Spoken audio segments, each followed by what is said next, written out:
first of all, Mr. Deakins, thank you so much for taking time out today. No, really pleasure. appreciate it. Well, I'll just start with the questions on the actual black and white aspects of The Man Who Wasn't There.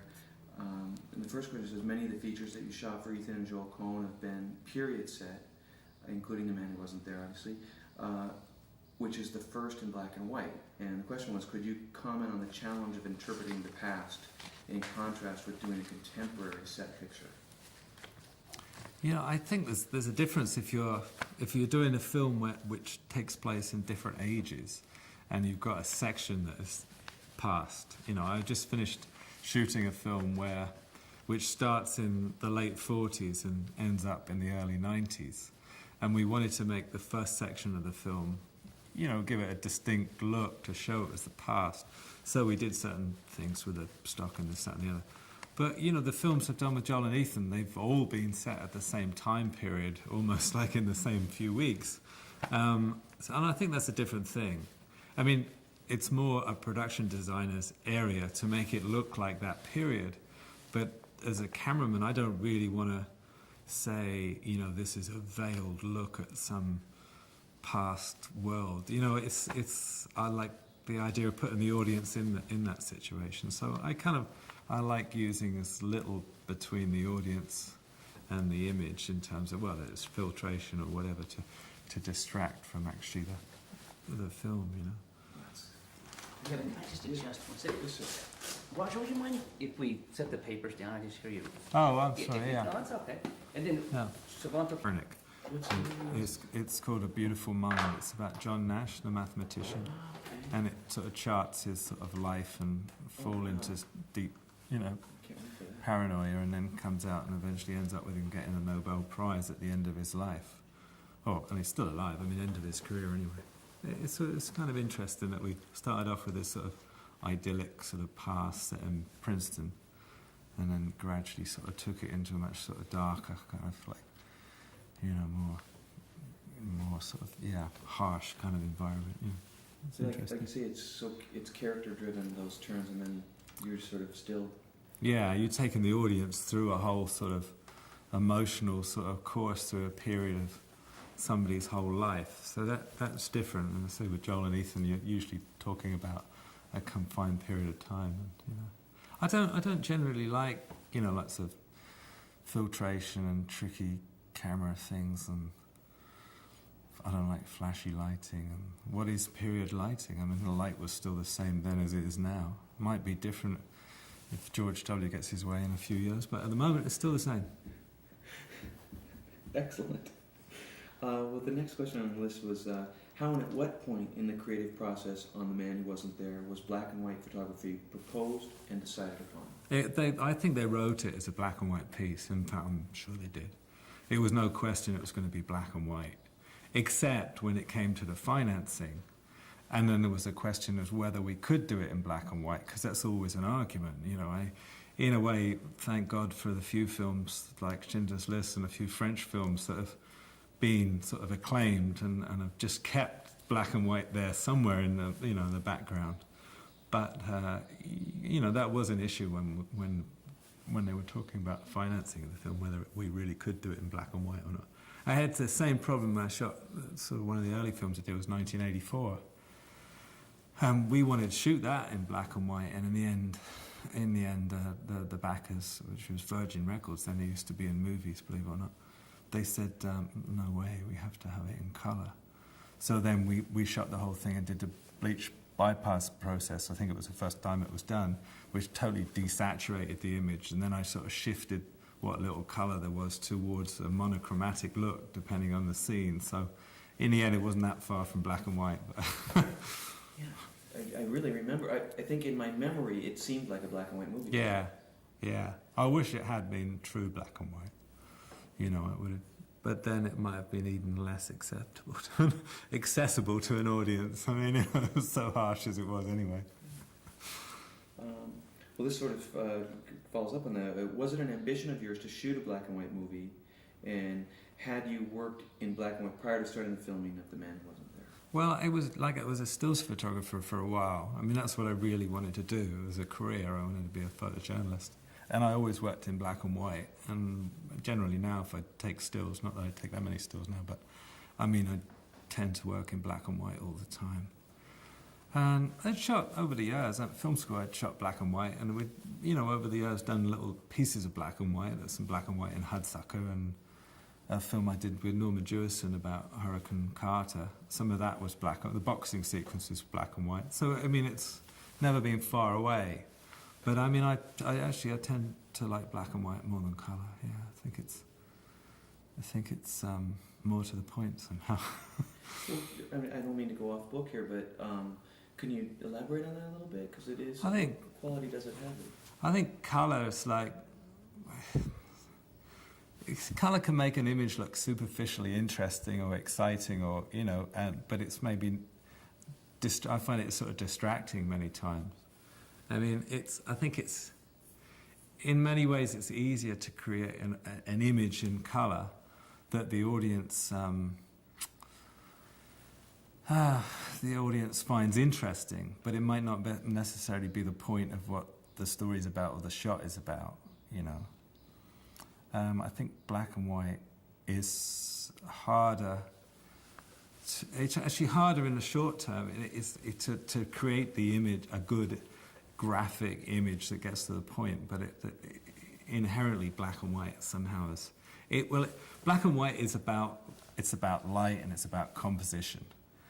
It's not about, it's not about colours. I mean, colours just become a sort of spurious issue. So it's much more direct as a form of communication, really, I think. The Man Who Wasn't There echoes a number of films from the period in which it is set. Were there any movies that influenced you and the Coens in prepping and the shooting of this film? I know. I always forget the films that I'm thinking about. I know... I mean, Joel and Ethan they mentioned sort of Shadow of Doubt, a Hitchcock movie, but I'd seen that. But there's a number of films, I think, that I'm just reading from my paper here, the films that have always influenced me. I mean, Nick Ray's films, like In a Lonely Place, I always find, is quite an influence. And I go back and look at these films. And This Gun for Hire and Touch of Evil, obviously. And HUD, I think, is one of the best pieces of black and white lighting you'll ever see. Raoul Coutab was always an influence. Alphaville, in particular, was quite an influence, I feel. Kiss Me Deadly was always one of my favourite films. In a way, it sort of relates to this, because it's that kind of slightly B-movie sort of feel about it. Panic in the Streets, the Kazan picture, I thought was beautifully fantastic black and white. There's so many, Raoul Walsh, Drive by Night, In Cold Blood, But one of my favourite black and white films is The Spy Who Came In From the Cold. I mean, I think that's absolutely stunning black and white. There's a cameraman there, Ozzie Morris, who I've always thought I think he is one of the greats. He doesn't really shoot now. But he's one of the greats because he could go from doing that in black and white to colour photography that was just, some of his work is absolutely stunning, stupendous. And the way he uses colour, it's not just like a frame full of colour, he actually manipulates the colour in the same way as Storaro manipulates the colour to give you something, I don't know, just give, more than the, I don't know, I'm not putting that very well, am I? But Sum of the parts is greater than the whole. Yes, sort of, yeah. No, I think someone like Ozzie Morris there's very few cameramen. Ozzie Morris is one of the few that could work in colour and work in black and white and be, equally imaginative and equally to the point and, be equally expressive in both those areas. I think there's not that many cameramen that did both equally well. I mean, James Wong Howe as well, but especially Ozzie Morris. And these black and white films like Spy Who Came In From the Cold. I mean, I remember all these films, and I might have watched a few of them. I certainly watched This Gun for Hire and Glass Key and In a Lonely Place while we were prepping The Man Who Wasn't There. But I don't think the lighting really relates. I mean, the lighting is very different. It was very different in those days. I mean, don't like that because I don't see like that. So I'm not trying to copy anything. It's just sort of a feel that inspires you somehow, you know. Absolutely. I mean, there's motivation, and then there's there's your own craft. Yeah. Sometimes it can be the pacing or a certain way a camera moves in a film, but it's more a sort of mood thing. You know, it's more a general sort of atmosphere that you're kind of getting stimulation from, really, than anything specifically, I think. Yeah. And I wanted to sort of insert here, because we were talking about the homage to these other films, and I was just wondering if any particular scenes in The Man Wasn't There come to mind that were portraits that were sort of, you guys went, you know, look at this one, look at this, look what we've done. I mean, I can think of 10 shots where I just was, I'm just staring at this frame, and I can't believe it. It's just, I'm thinking, gosh, and I know it's such a long, you know, there's so many different aspects to it, but where people are framed in a certain way, or where you just, and I don't even know if this is a good question or not, but just particular moments in the film that you would say to yourself, that's sort of my mark in black and white film, if you will. Oh no. I would never do that. I mean, no. I don't know. That's a very hard question. And I apologize. I suppose there's certain shots in it, in The Man Who Wasn't There, that I kind of think, I look at it and think, wow, that worked really well, you know. I mean, the boys had the idea in the when Ed goes to pick up the money in the hotel and then take it to Polito in his room, and so we had this view through the window of the passage, and then we crane up and look down the passage as he knocks on the door. You know, takes the money in the bottom of the hallway, and then you see him knock on the door in the top. And well, it's the same passage redressed, and obviously we can afford to build two, so we do a little fake cut on the rise up. And, you know, you watch that and think, yeah, that worked really well. We brought that one off. But, I mean, who's going to watch and think that's anything particular? You know, they won't think about it. With luck, they won't think about it, because if it worked, it just blows by you, and it's all part of the piece, you know. So in a way, if you sort of like say, yeah, that was a great shot, we brought that off, or anybody else says, oh, that was a great shot, then in a way it can be the mixed blessing, because you're actually distracting from the overall feel of the film. You really want it to be seamless, you know. But there are shots like, I loved the shot, for instance, of Billy Bob's leaning against the doorway when Francis is in the bath, you know, reading the magazine. I just find that graphically really works and says so much about the character and what he's feeling and his isolation and distance from his wife who's sitting there reading a magazine. I mean, the shot worked for so many different reasons, you know. Whole scene. Well, it's kind of, it's great, isn't it? You know, shave my legs. And then one that really just popped in was in the interrogation room, where the attorney, their attorney was, his entire face was, I noticed, above, out of the light, in the shadow, and then his body was below. And it was just, those were the kind of things where I was thinking, that's something very unusual to do. Well, you mean the scene with the harsh sunlight? Yes. Yeah. Yes. Well, we talked about this. This was something, you know, that because the whole scene, he's talking about the uncertainty principle and whether something exists or it doesn't. So Joel was saying, well, what if we do this sort of hard shaft of sunlight? It's like, you know, because Einstein was talking about, you know, light, and Werner Herzberger, when he's talking about, it's very much about particles and, you know, all that. So we had something really graphic, you know, a shaft of sunlight, and he's kind of bleaching out. Yeah, I thought that kind of worked pretty well. And we wanted it to look slightly B-movie-ish in a way, you know. It didn't want to look pretty and dramatic and totally realistic, because the conversation's so sort of strange. And so, yeah, I mean, I think it sort of complements the scene in quite an interesting way. Excellent, excellent. Yeah, and then you got the main character sitting sort of in the semi-darkness, kind of looking at this guy who's kind of like burning out. So he's something out of some radioactive sort of world. You seem that kind of character, anyways. Yeah, it's pretty funny. It says you've pretty much answered this already, but also out of the past, which cinematographer's work from the 40s or later do you admire or seek out? Well, yeah, I mean, Wong Hao, Russell Messi, I mean, not only Touch of Evil, Russell Messi was one, he did Touch of Evil and Spartacus. I mean, talk about using black and white and using colour. So the guy was genius. And Ozzie Morrison. And Connie Hall, I mean, of more contemporary cinematographers is certainly somebody I really admire. You're still working on 15-hour days? Yeah, I just finished. We just got through working with him. Oh, you did, yeah. Yeah, boy. Wow, I hope I have that energy. I'll tell you a story off camera. Can you speak about the decision to shoot The Man Who Wasn't There on color stock, and why did you choose the Kodak 2369 film, and why was that the best task?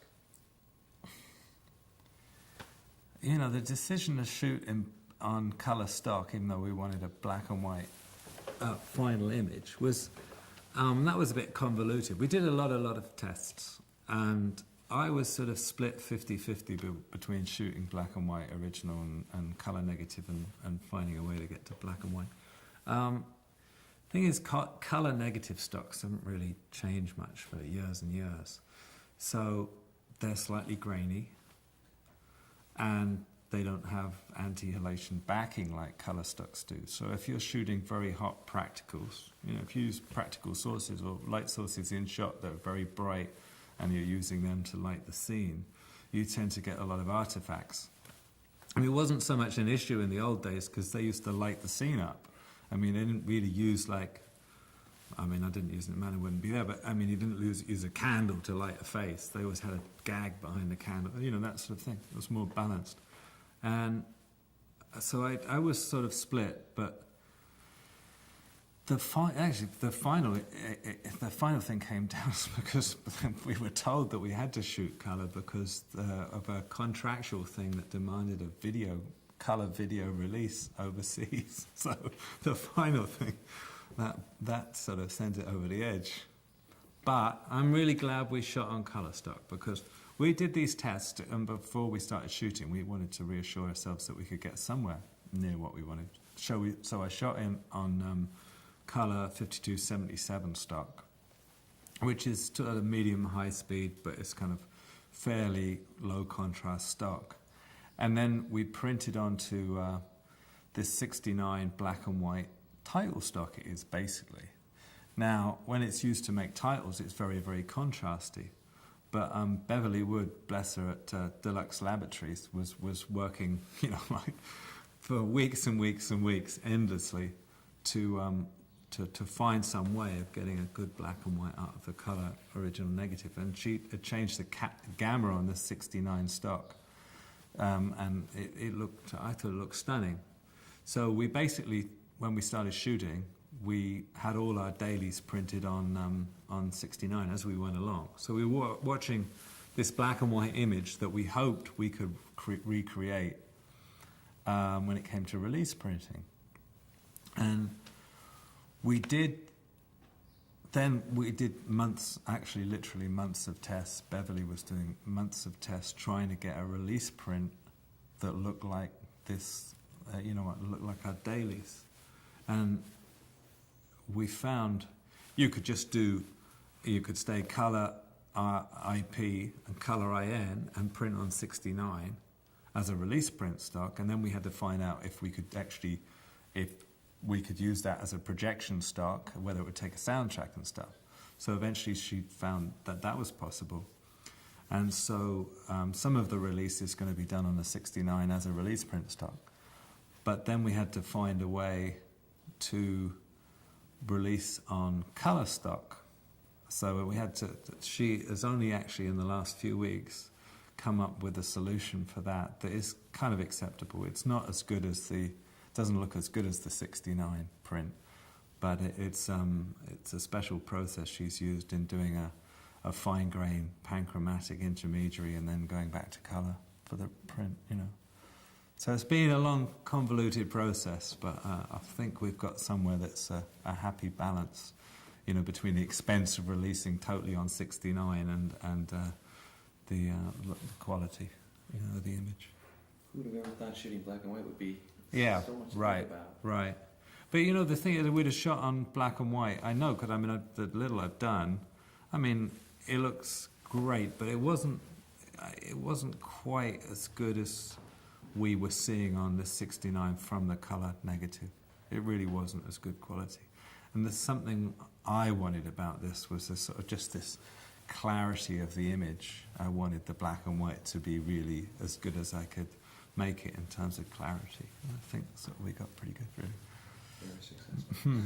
Very successful. Did any special situations arrive? You might have already gone into this with Deluxe Labs. Were dailies viewed in color or black and white? Yeah, no, dailies were always viewed in black and white. It's too confusing. It was the same years ago when we did 1984, and you know the decision was whether we had dailies done with a bleach bypass process, which obviously is more time consuming and expensive, or we just had straight color dailies. And I think it is too distracting if you don't see your dailies as close as to the way you want the final print to look. You know, it's. It would be hard to watch them in color and go, imagine this in black and white. Right, and then you know then the guys have got to be cutting on that, and then they've got to be viewing that down the line and showing it to, you know, everybody and test screenings or whatever they do. You know, they would have been really wrong. So we had to have a black and white. Yeah, dailies. This was an interesting question. How did you maintain a black and white focus to shoot the man who wasn't there, even though you were actually shooting on color negative film, not to mention being surrounded by living color in the present day? Yeah, but then there's not really a problem. I mean, how, as a stills photographer, how do you take black and white images when you're in a color world? I mean, it's just the way you see things, really. I mean, I think I see things more in black and white. I'm not to say that's not really the right way of putting it. I see things more in sense of a composition and the way light falls on things, rather than seeing it as a series of pieces of colour. That the pieces of colour don't give me, you know, they don't define what I'm looking at.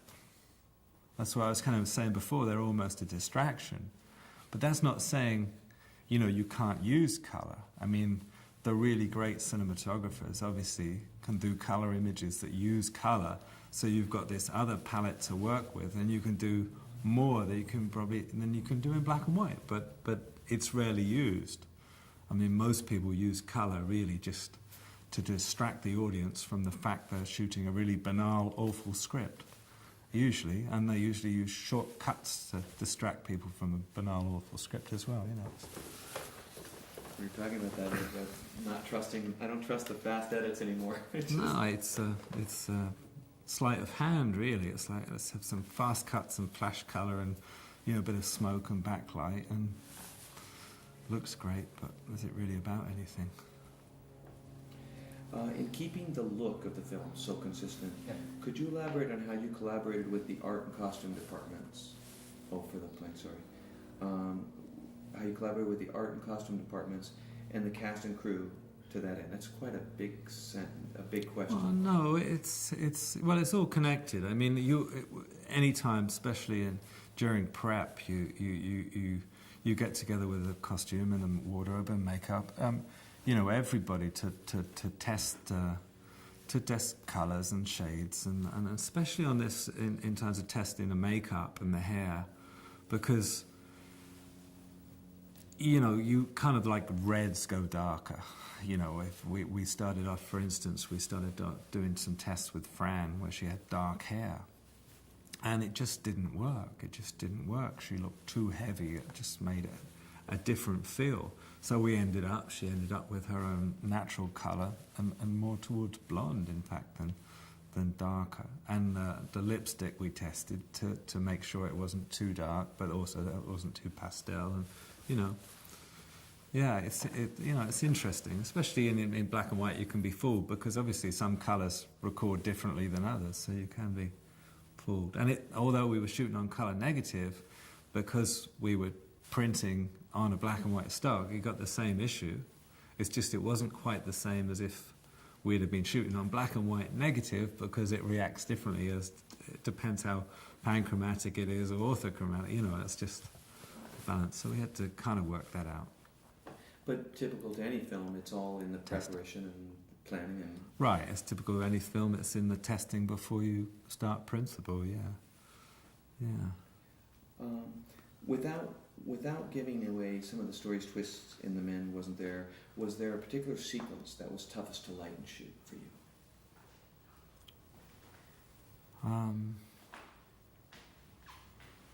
I think the hardest thing about shooting it, and like any film, is getting the consistency all the way through, and then it's just the decision of how you want the scene to look. Once you've made the decision of how you want something to look, then it's just a matter of mechanics, how you create that look. Not that you're always successful, but that's really just a logistics thing. It's not like that's not the hardest. The hardest thing is just coming up with the idea of a way something wants to look. And I guess in a way, I think that for me, I felt the hardest scene to get right, although it was the easiest scene because it was just one light source, was the scene we were talking about earlier, where Tony Shalhoub is in the visiting room, and there's this harsh sort of sunlight through this, you know, this window that's sort of burning out, and the other characters are sort of in the semi-darkness. And I think the balance there was, you know, I mean, that's kind of always risky, that you're going to go too far and the black's too black and the highlights are too burnt out. So I was kind of pleased the way that worked out, you know. But I mean, it's logistically, it's one light and a cutout. We cut out a piece of card to make the window shape, and it's just one light, and it's just a matter of getting the distance of the lamp from the cutout, the size of the cutout, and you know, and the amount of diffusion in the air and stuff. So you know, doing it was seemingly simple, but the challenge is in the idea. Well, it's the idea, and it's sort of like you want to push it as far as you can go, and you know, it's kind of sleepless nights thinking, have I gone too far? Are we really going to be able to see Tony's face? You know, but I thought that worked pretty well. We're learning how you work because James already told us you've got sleepless nights on their next movie. Oh yeah, a lot of sleepless nights. Yeah. I think one of the hard things about, you know, is darkness. I mean, the film's very much about darkness. The scene where Dave's wife comes to talk to Billy Bob on the porch, you know, outside the house there on the porch, and she says, well, Dave was taken by a spaceship, you know, but it's not really Dave anymore, you know. It's just getting the balance. It's not like it was difficult to shoot, but it's just getting that balance between the light on her face and the hot backlight hitting the veil of her hat, and it's deciding that's what you're going to do. And sometimes when I do something, so I find I put too much light on it, or I put too many sources. And I thought that particularly worked well because it was only the backlight source that we armed out over the, you know, like hidden behind the roof to the camera, and then this little fill light in her face, and I didn't put anything else in apart from the backgrounds, and that was kind of pleasing because, you know, it's too easy to go too far and make something too complicated, and you know, I could have put another sort of kicker on it or a side light, and it would have just ruined it. And I just like the simplicity of it. And I think in a way that's, for me, why The Man Who Wasn't There works well as a piece of lighting and composition is because it's very simple. It's very simple light and shade, and you know, you have a black surface and a light surface, and then it's set off by a black surface, and, you know, and it's simplicity. I like simplicity. This does a little bit of a repeating theme, but some of your peers, they in this case put Janusz Kaminski, have shot black and white features in recent years. Do you think it's something that every cinematographer should try at least once? You know, it just depends on the piece, really. I mean, I feel I'm lucky to get the chance to, yes. But it depends on the piece. I don't think you should shoot black and white just for the sake of it. But yeah, certainly it's fun to do. I figured everyone that went to film school was already shot in black and white anyway. Probably, yeah, just because of expense. That's all we did. What is it that draws you to work on a project? The creative collaborators, the subject matter, or the visual challenges? No, it's subject matter always. Except for, Joel and Ethan, I'd do anything with those guys. But they could film a telephone directory and it would be fascinating, In fact, it'd be interesting to see them do that. No, I mean, they can shoot anything and make it interesting. That's they're true poets, I think, of the cinema. No question. There's very few of them, But you're right. There does seem to be an unusual sense of joy that you don't find with most filmmakers. Yeah. Well, yeah, it's a sense of fun, and in a manner, wasn't there? There's so many elements, There's a sense of fun. There's this sense of the profound and the absurd, and the real and the surreal, and they just play all these different things, almost like Fellini did when he was doing those great movies. It's like a mixture of a circus and an opera, and it's real movie making.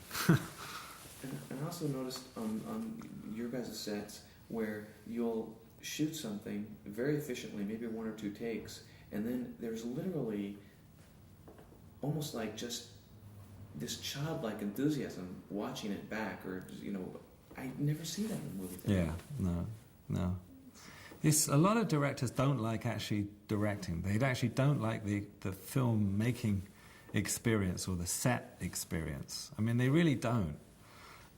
They like being in the cutting room with all the material, so they like to shoot as much material as possible, as quickly as possible, and get to the cutting room and think they're going to make something there.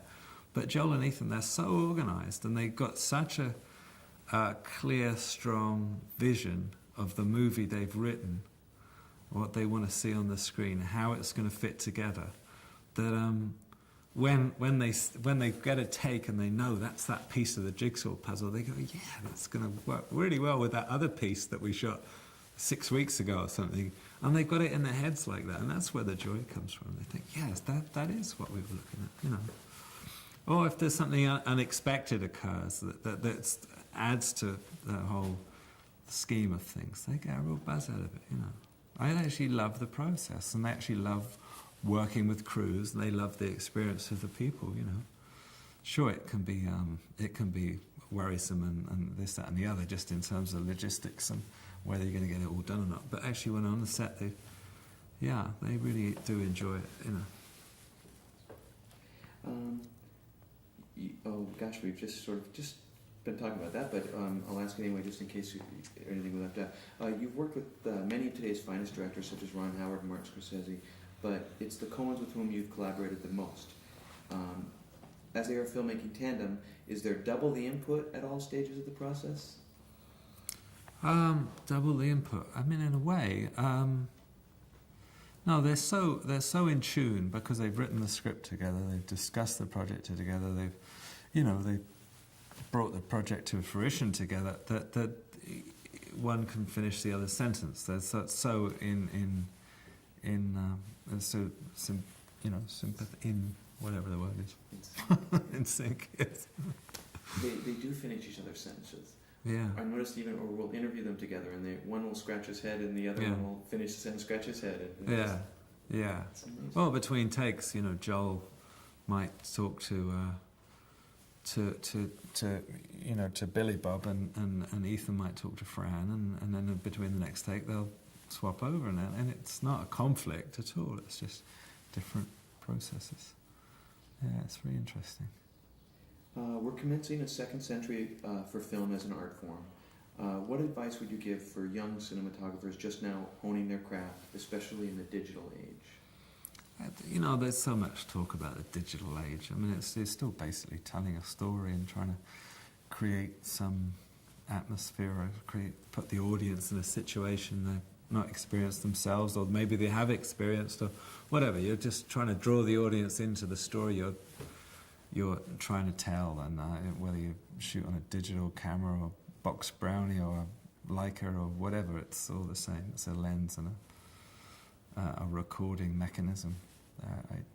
We still speak to each other using words, and we still have eyes and see things, and reality is reality for a while anyway. That's the way we behave, you know. So I don't think there's anything to be scared of about it at all. I think there's a lot of bullshit talked about it, the digital age. But I think in seriousness, I think it's going to open up so many more possibilities that we don't have now in terms of creating images. You know, which is good and bad because it opens to misuse as well as artistic or creative or communicative sort of, you know, powers.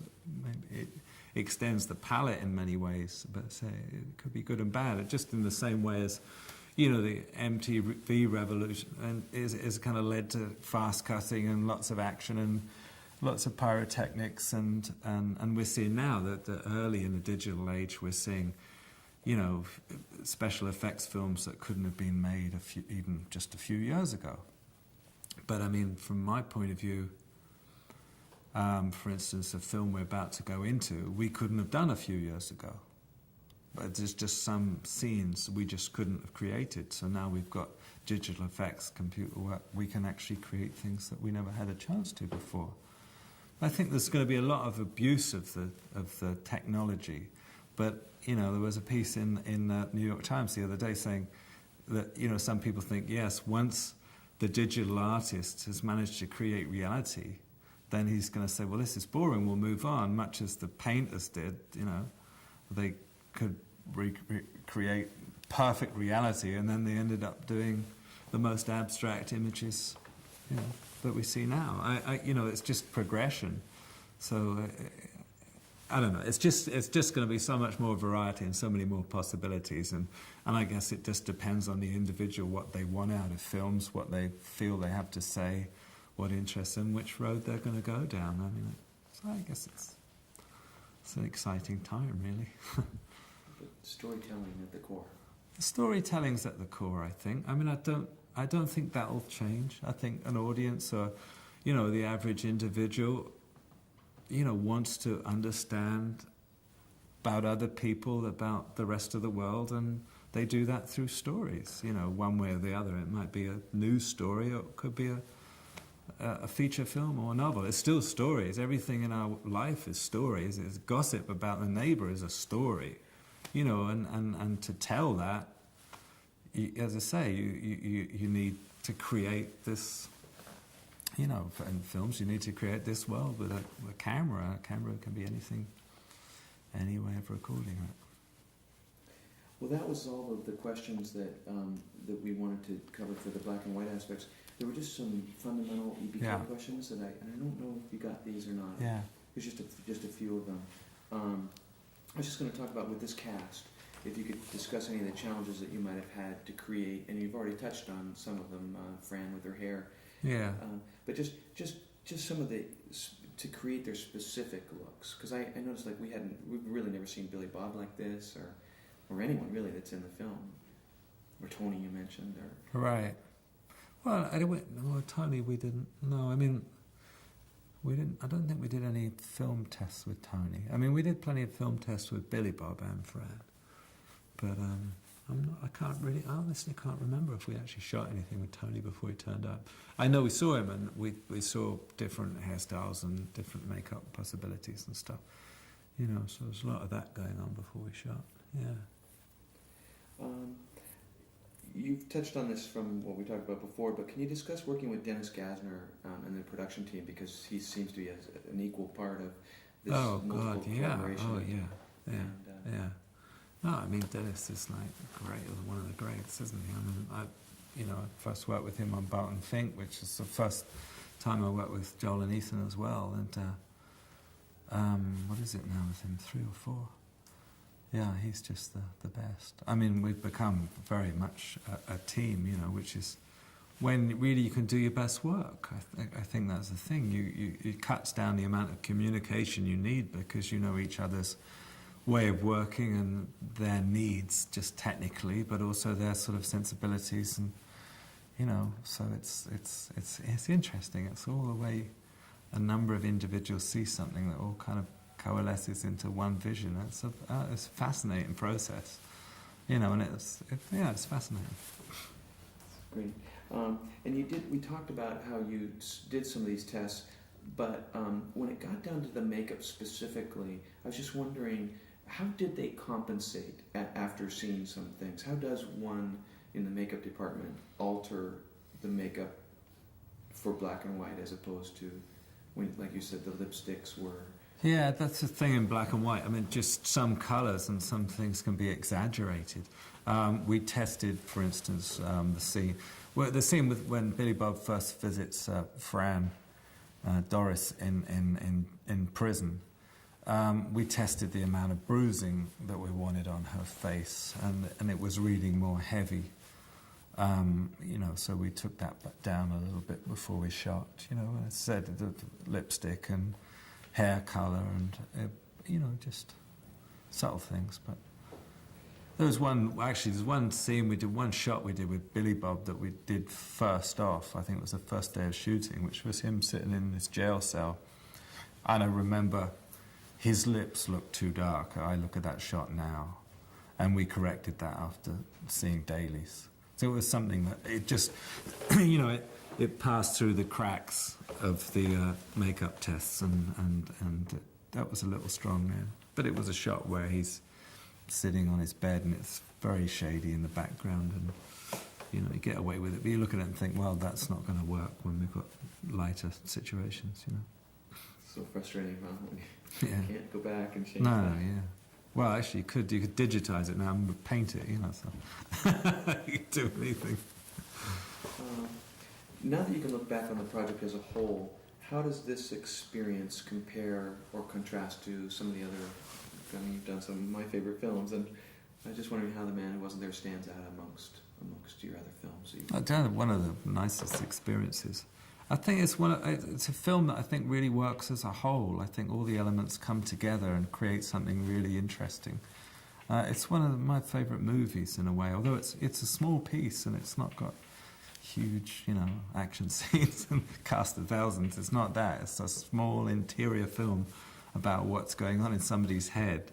But they're my favourite movies. I mean, that's the sort of film I'm drawn to anyway. So I think it works on so many levels, unexpected levels, that's what gives me a buzz anyway. Well, you almost answered my next question, Yeah. was that there seems to be a stillness or long periods where it's almost like we're reading the character's mind in spite of the narrative that Billy Bob's giving. And what kind of challenges at DP does that create for you to tell that story visually?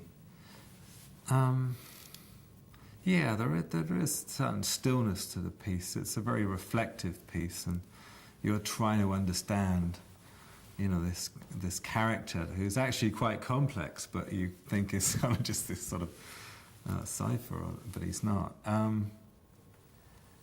It goes back to the whole thing. If you're holding a close-up of somebody for that amount of screen time, it's that image gets scrutinized a lot. It's not only, it's got to be good, and it's got to be telling, and it's got to be right for that moment in the film. And it has to be more considered than just a flashy,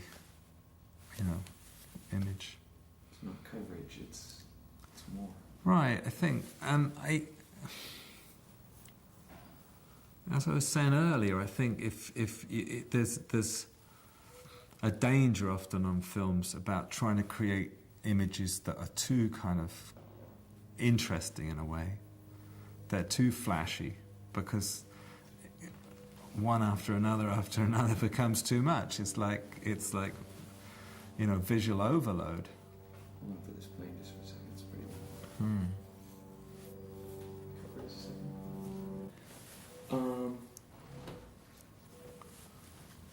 This is always a tough question, so I don't, you can just. But as one of the key filmmakers involved, what are your hopes for this film when it finally hits theaters, and what do you think audiences can expect for this? Because this is an unusual. Well, I think they can certainly expect something they haven't seen for a long time, and I think it's got so many aspects to it. I mean, it is funny. It is, it's sad. It's kind of some of it, has the excitement. I mean, it has a lot of things together. I just hope audiences allow themselves to get involved in it. I think if they, my worry is that audiences. My worry is that audiences are now so used to such, high-tech sort of like action-driven movies that they won't allow themselves to get into the movie. But I think if they stick with it long enough, they'll be drawn into it, and they'll experience something really quite remarkable, I think. I'm sure. But it's really hard to tell. It's really hard to tell these days, isn't it? And it really does depend so much on if it's given a chance in the cinemas, if it's publicised in the right way and given a chance to take hold. But I think word of mouth, even if it's not, I think word of mouth is going to give it a good chance of getting watched. Well, I think you're in a good place with a good studio that's going to definitely do the best that could be done, because these guys are pros. Yeah. I think it's a really exceptional film, especially in today's climate, And I hope it succeeds, because I hope, I hope films should be more character and content driven than superficially sort of action things and stuff,